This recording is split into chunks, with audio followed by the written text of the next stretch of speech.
Hello friends, N K Prajapati classes में आपका स्वागत है। तो टॉपिक पढ़ेंगे कुसमायोजन के बारे में। कुसमायोजन का मतलब क्या होता है, सबसे पहले अगर जानें, अपनी आवश्यकता उन्हें प्रभावित करने वाले कारकों के मध्य संतुलन स्थापित न होने की जो प्रक्रिया कहलाती है वो क्या कहलाती है, कुसमायोजन।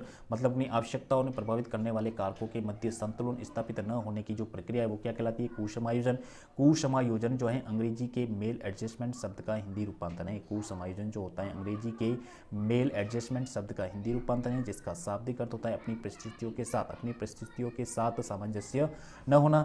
सबसे पहले अगर परिभाषाओं की बात करें तो परिभाषाओं में सबसे पहले स्किनर के अनुसार, तो स्किनर ने कहा था कि कुसमायोजन जो होता है अधिगमनीय योग्यता को प्रकट करने वाली प्रक्रिया है।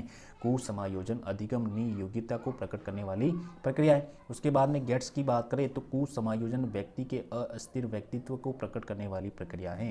गेट्स ने कहा था कि जो कुसमायोजन जो होता है व्यक्ति के अस्थिर व्यक्तित्व को प्रकट करने वाली क्या है, प्रक्रिया मानी जाती है। तो ये दोनों परिभाषा याद रखनी है कि सबसे पहले स्किनर महोदय ने क्या कहा, दूसरी परिभाषा गेट्स के द्वारा। उसके बाद में कुसमायोजन व्यक्ति की प्रमुख विशेषताओं की बात करें तो प्रमुख विशेषताओं में सबसे पहले वो बच्चा हकलाना, कोई हकलाता है तो वो कैसा है, कुसमायोजित है। जैसे कि कोई बच्चा घबराता है तो वो भी कैसा है, कुसमायोजित। उसके बाद में पसीना आना तो उसे भी क्या है, कुसमायोजित। नजरें झुकाना, खुदकुशी या आत्महत्या कोई बच्चा करता है तो वो क्या है, कुसमायोजित बच्चा है। अनैतिक कार्य करता है तो वो भी कुसमायोजित है। उसके बाद में आपराधिक गतिविधियों में भाग लेना, तो ये सभी कैसे बच्चे, कुसमायोजित व्यक्ति की प्रमुख विशेषता के बारे में बताया गया। अब कुसमायोजन के प्रमुख कारण की बात करें तो सबसे पहले इसके दो कारक होते हैं। सबसे पहले व्यक्तिगत कारक होता है, दूसरा होता है पारिवारिक कारक। व्यक्तिगत कारक की बात करें तो शरीर का रंग। अब व्यक्तिगत कारक में शरीर का रंग भी हो सकता है तो उसे कुसमायोजित। दूसरा है भद्दापन, वो कैसा है, भद्दापन है तो वो कैसा है, उसको कुसमायोजन माना जाता है। तीसरा शारीरिक अगर कमजोरी है तो वो भी कुसमायोजन। लंबी बीमारी है तो कुसमायोजन। निम्न मानसिकता अगर है तो वो भी कुसमायोजन। निम्न रुचि है तो वो भी कुसमायोजन का क्या शिकार है। और अभिप्रेरणा की कमी तो वो भी कौन सा है, कुसमायोजन के प्रमुख कारण में माना जाता है। उसके बाद में पारिवारिक कारक की बात करें तो माता पिता का संबंध। अब माता पिता का संबंध कैसा है, जैसे कि वो झगड़ालू है कि कैसे, भाई बहनों की संख्या अगर ज़्यादा है तो वो कैसा, कुसमायोजित हो जाएगा। भाई बहनों का अगर झगड़ा हो रहा है तो वो उसमें भी कुसमायोजित। उसके बाद में परिवार का व्यवसाय किस प्रकार से, तो उसमें भी उसको समायोजित। परिवार की आर्थिक स्थिति अगर सही नहीं है तो वो भी व्यक्ति क्या हो जाता है, कुसमायोजित होता है। तो ये दोनों कारण अपन को याद रखना है। उसके बाद में विद्यालय कारक की बात करें तो शिक्षक का व्यक्तित्व कैसा है, शिक्षक पढ़ाता है कि नहीं, उसका व्यक्तित्व, बात करने का तरीका किस प्रकार का है, तो वो भी कुसमायोजित।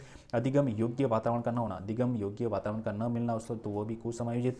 मानसिक समस्याओं का समाधान न होना, उसकी मानसिक जो समस्या है वो समाधान नहीं हो पाता है। और सभी छात्रों की संगति किस प्रकार से, तो वो भी कुसमायोजन के बारे में।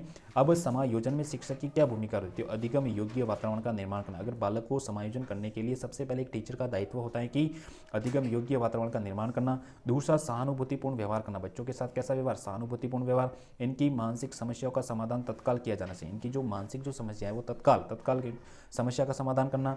उसके बाद में दृश्य श्रव्य सामग्री का क्या किया जाए, प्रयोग किया जाए, दृश्य और श्रव्य सामग्री का प्रयोग किया जाए। जीवन की वास्तविक परिस्थितियों से परिचय करना, जीवन की जो वास्तविक परिस्थितियां है इसे क्या करवाना, परिचय करवाना। व्यवहारिक जीवन से जोड़कर शिक्षा को प्रदान करना, व्यवहारिक जीवन से जोड़कर शिक्षा को प्रदान करना। व्यक्तिगत निर्देशन एवं परामर्श प्रदान करना, व्यक्तिगत निर्देशन भी देना, परामर्श प्रदान करना। उसके बाद में सीखने के लिए रुचि उत्पन्न करना, सीखने के लिए क्या करना, रुचि उत्पन्न करना। और सीखने के लिए अभिप्रेरणा, बच्चों के सामने सीखने के लिए अभिप्रेरणा, मोटिवेशन प्रेरित करना, बच्चों को मोटिवेशनल कहानियाँ हो गई, स्टोरी हो गई, मोटिवेशनल क्वाट्स हो गए आदि के बारे में जानकारी देना। उसके बाद में अगर बात करें तो ये हमारा टॉपिक था प्रमुख कुसमायोजन के बारे में। अगर आपको वीडियो अच्छा लगा हो तो चैनल को सब्सक्राइब करना, लाइक करना, कमेंट करना। Thank you.